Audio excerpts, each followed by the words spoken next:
దేవుని పరిశుద్ధ నామమునకు ఘనత మహిమా ప్రభావములు కలుగునుగాక. హల్లెలూయా. ఈ అనుదిన బైబిల్ ధ్యానములకు మీ అందరినీ మన రక్షకుడు ప్రభు అయిన యేసు క్రీస్తుల వారి పరిశుద్ధ నామములో ప్రేమ వందనాలు తెలియజేస్తున్నాను. ప్రియులారా,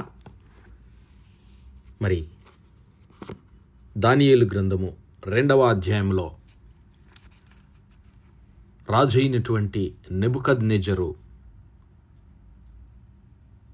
తన స్వప్నమును గూర్చి వివరించవలసిందిగా తన దేశంలో ఉన్నటువంటి జ్ఞానులను, శకునగాండ్రను, గారడీ విద్య గల వారందరినీ పిలిపిస్తూ ఉన్నాడు.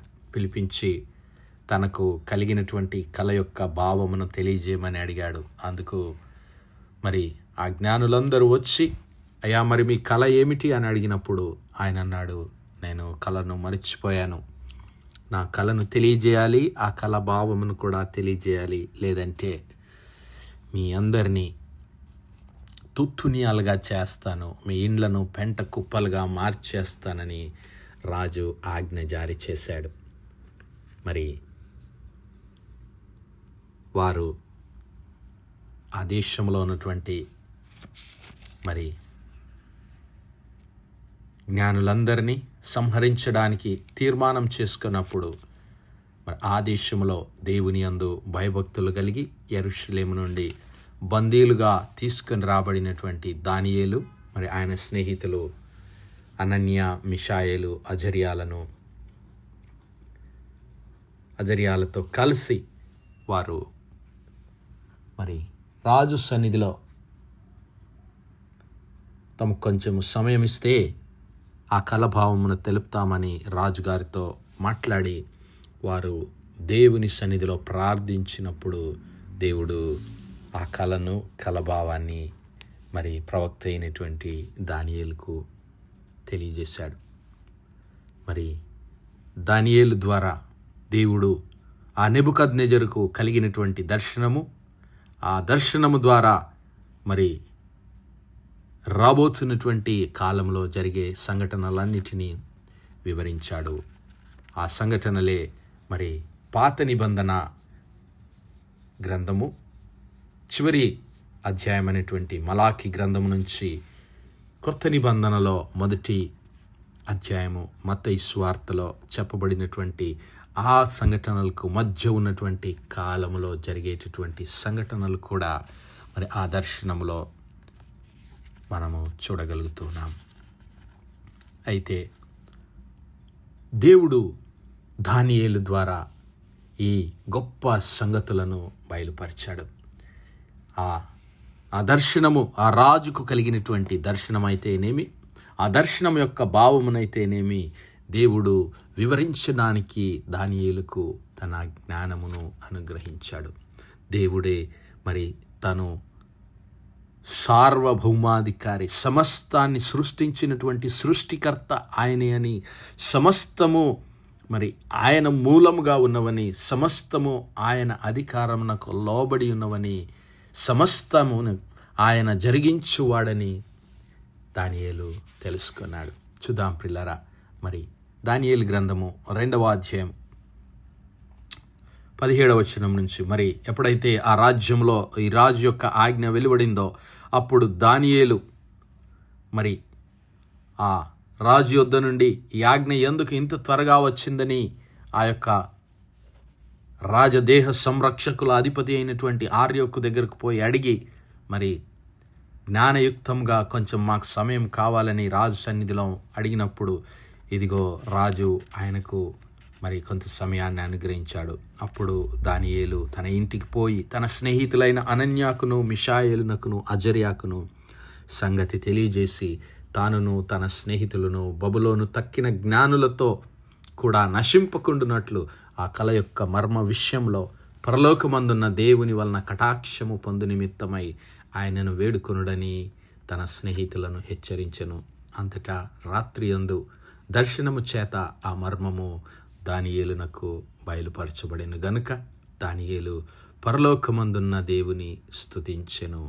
ఎట్లనగా, దేవుడు జ్ఞాన బలములు కలవాడు, యుగములన్నిటను దేవుని నామము స్తుతి నందునుగాక. ఆయన కాలములను సమయములను మార్చువాడయ్యుండి రాజులను త్రోసివేయుచు నియమించుచు ఉన్నవాడును. వివేకులకు వివేకమును జ్ఞానులకు జ్ఞానమును అనుగ్రహించువాడునయ్యున్నాడు. హల్లెలూయా. కాలములను సమయములను మార్చు దేవుడు, రాజులను త్రోసివేయుచు నియమించు దేవుడు, వివేకులకు వివేకమును అనుగ్రహించు దేవుడు, జ్ఞానులకు జ్ఞానము అనుగ్రహించు దేవుడై ఉన్నాడని గ్రహించెను. ఆయన మరుగు మాటలను మర్మములను బయలుపరచును. అంధకారములోని సంగతులు ఆయనకు తెలియను. వెలుగు యొక్క నివాస స్థలము ఆయన యొద్ద ఉన్నది. మా పితరుల దేవా, నీవు వివేకమును బలమును నాకు అనుగ్రహించి ఉన్నావు. మేమడిగిన ఈ సంగతి ఇప్పుడు నాకు తెలియజేసి ఉన్నావు గనుక నేను నిన్ను స్తుతించుచు గణపరచుచున్నాను. ఏలయనగా రాజు యొక్క సంగతి నీవే మాకు తెలియజేసితివని దానియేలు మరలా చెప్పెను. దేవునామానికే మహిమ కలుగును గాక. ప్రియులారా, ఇక్కడ దానియేలు మరి ఎప్పుడైతే తన స్నేహితులతో కలిసి దేవుని సన్నిధానంలో ప్రార్థన చేశారో, దానియేలు తన 3 స్నేహితులు దేవుని సన్నిధిలో ఎప్పుడైతే తమను రక్షించమని వేడుకొన్నారో, ఆ రాజుగారికి కలిగినటువంటి కల యొక్క భావమును గురించి వారు ఎప్పుడైతే దేవుని సన్నిధిలో మొరపెట్టడం మొదలుపెట్టారో, రాత్రి అందు దర్శనము చేత దేవుడు ఆ మర్మమును దానియేలుకు బయలుపరిచాడు. హల్లెలూయా. మరి దానియేలు ప్రియులారా, దేవుని యొక్క మరి పరిశుద్ధాత్మ చేత నింపబడినటువంటి వాడుగా ఉంటూ ఉన్నాడు. ఆ దినములలోనే మరి తను తాను అపవిత్రపరచుకొనకుండా దేవుని కొరకు మరి పరిశుద్ధుడుగా జీవించడానికి మరి ఆయన తీర్మానం చేసుకున్నాడు. మరి ఎప్పుడైతే ఆయన ఈ విషయాలన్నీ రాజుకు వివరించాడో, మరి దానియేలును గురించి అక్కడ వారు సాక్ష్యమిస్తూ ఉన్నారు. ఏమంటే, ఇదిగో ఇతడు దేవుని ఆత్మను కలిగిన వాడై ఉన్నాడు. ఈయన వలె దేవుని ఆత్మను కలిగిన వారు ఎవరూ లేరు అనేటువంటి గొప్ప సాక్ష్యాన్ని ఆ యొక్క దానియేలు పొందుకున్నాడు. మరి దేవుని అధికారాన్ని, దేవుని జ్ఞానమును, దేవుని శక్తిని దానియేలు ఎరిగినటువంటి వాడు. అందుకే దేవుని అందు భయభక్తులు కలిగి ఆ రాజు యొక్క మరి ఆస్థానంలో ఆ రాజు అనుగ్రహించేటటువంటి భోజనము, రాజు భుజించు భోజనము, రాజు చేయు పానమును, ద్రాక్షారసమును పుచ్చుకొని తను తాను అపవిత్రపరచుకొనకుండా తన స్నేహితులతో కలిసి దేవుని కొరకు జీవించడానికి తీర్మానం చేసుకున్నాడు. దేవుణ్ణి ఘనపరచడానికి తీర్మానం చేసుకున్నాడు. అందుకే దానియేలును దేవుడు హెచ్చిస్తూ ఉన్నాడు. దానియేలు గ్రహించాడు, దేవుడు సర్వాధికారి, ఆయన సర్వజ్ఞాని అయినటువంటి దేవుడని. దేవునికి మొరపెట్టినప్పుడు ఇదిగో ఆ కల యొక్క భావాన్ని దానియేలుకు తెలియజేయగా దానియేలు దేవుని స్తుతిస్తూ ఉన్నాడు. ఇదిగో కాలములను సమయములను మార్చు దేవుడు, రాజులను త్రోసివేయుచు నియమించుచున్నవాడు, వివేకులకు వివేకమును జ్ఞానులకు జ్ఞానమును అనుగ్రహించువాడు ఆయనే. హల్లెలూయా. కాబట్టి ప్రియులారా, మరి పాత నిబంధన క్రొత్త నిబంధనకు మధ్యకాలంలో జరిగినటువంటి సంఘటన, ఆ 400 సంవత్సరాల కాలము, ఆ నిశ్శబ్ద కాలంగా మనం పిలువబడుతున్నటువంటి ఆ కాలము మరి దేవుని చిత్తానుసారంగానే జరిగింది. కానీ దేవునికి తెలియకుండా, మరి దేవుని ప్రమేయము లేకుండా అక్కడ ఏ సంఘటన కూడా జరగలేదనేటువంటి విషయాన్ని మరొకసారి జ్ఞాపకం చేస్తున్నాను. ప్రియులారా, మరి దేవుడు ఆయన స్వరాన్ని వినిపించలేదు, కానీ ప్రవక్తలతో ఆయన మాట్లాడలేదు, కానీ తన చిత్తాన్ని, తన ప్రణాళికలను, తన ఉద్దేశాలను తన బాహుబలము చేత ఆయన నడిపిస్తూనే ఉన్నాడు. హల్లెలూయా. కాబట్టి ఆ దేవుడు మరి సర్వాధికారి అయినటువంటి దేవుడు, జ్ఞాన బలములను వివేచనను మనకు అనుగ్రహించేటటువంటి దేవుడని మరొకసారి నేను జ్ఞాపకం చేస్తున్నాను. ఈరోజు నీ జీవితం గురించి చింతపడుతున్నావా? నీ బిడ్డల గురించి నీవు చింతపడుతున్నావా? ఎలాంటి చింత నీకు అక్కర్లేదు. యేసయ్య మన కొరకు ఈ లోక రక్షకుడుగా, రాజుగా, ప్రభువుగా వచ్చి సమస్తాన్ని మన కొరకు ఆయన సిద్ధపరిచి వెళ్ళిపోయాడు. ఇదిగో 2 పిచ్చుకలు కాసుకు అమ్మబడును గదా, అయినను మీ తండ్రి సెలవు లేక ఒక్కటి వాటిలో నేలపడదు. మీ తల వెంట్రుకలన్నీ లెక్కింపబడి ఉన్నవి కనుక మీరు భయపడకుడి. మీరు అనేకములైన పిచ్చుకల కంటే శ్రేష్ఠులు. హల్లెలూయా. ఈరోజు నీ జీవితము, నా జీవితము దేవుడు అనుగ్రహించినటువంటి బహుమానము. ఆయన అధికారానికి నీ ఒప్పుకుంటే, ఆయన అధికారానికి నీ జీవితాన్ని సమర్పించుకుంటే, ఆయన మాటలకు నిన్ను నీవు అప్పగించుకుంటే, దేవుడు సమస్తాన్ని ఎరిగినటువంటి వాడు, సార్వభౌమాధికారం కలిగినటువంటి వాడు, సమస్తం పైన అధికారం కలిగినటువంటి దేవుడు నిన్ను దీవిస్తాడు, నిన్ను నడిపిస్తాడు. అయితే నేను చేయవలసింది ఏమిటి అంటే, దానియేలు వలె దేవుని సన్నిధానంలో మనలను మనం తగ్గించుకొని ఆయన కొరకు కనిపెట్టుకొని వారముగా ఉండాలి. మరి రాజు అయినటువంటి సొలొమోను జీవితాన్ని కూడా మనము గమనిస్తే, మరి ఆయన దేవుని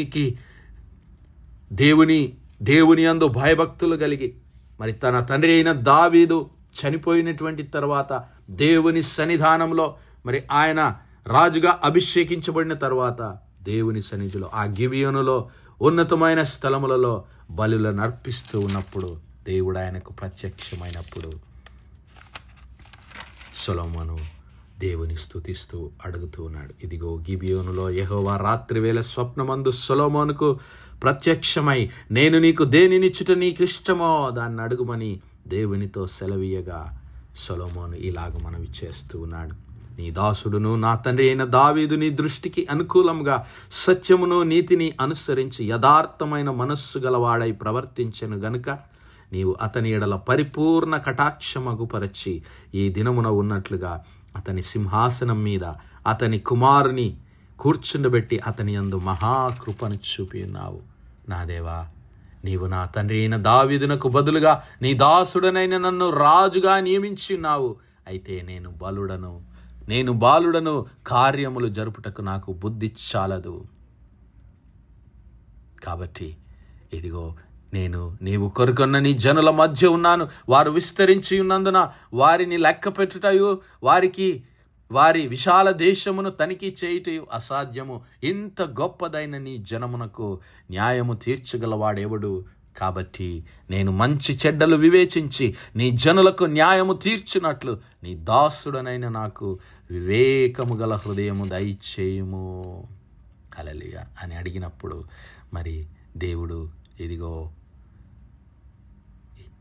నీవు శత్రువుల పరాణమునైనను దీర్ఘాయువునైనను అడగలేదు. ఇదిగో మరి నీతి న్యాయములు జరిగించడానికి వివేకం అనుగ్రహించమని అడిగావు. కాబట్టి ఇదిగో వీటితో పాటు బుద్ధి వివేకము గల హృదయములను నీకు ఇచ్చుచున్నాను.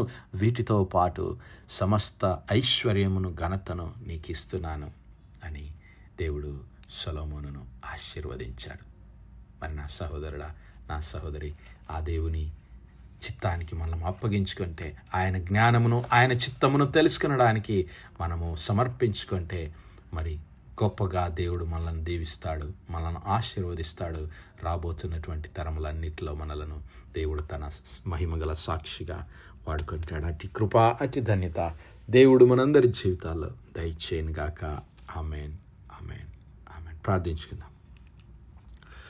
హల్లెలూయా, హల్లెలూయా, హల్లెలూయా, హల్లెలూయా. స్తోత్రం, స్తోత్రం, స్తోత్రములు తండ్రి. పరిశుద్ధుడా, మహోన్నతుడా, జీవాధిపతి, సైన్యములకు అధిపతి మా యెహోవా తండ్రి, కృపా కనికరములు గల మా దేవ, సూర్యోదయం మొదలుగులు ఇంత మటుకు మా తండ్రి మీ చాలా నెక్కల నీడని భద్రపరిచి, అయ్యా మరొకసారి మీ ప్రియ కుమారుడైన యేసు క్రీస్తు ప్రభుల వారి ప్రశస్త నామములో తండ్రి మీ కృపా సన్నిధానంలో ప్రార్థించడానికి సజీవ లెక్కలుంచిన దేవా మీకే స్తుతులు, స్తోత్రాలయ్యా.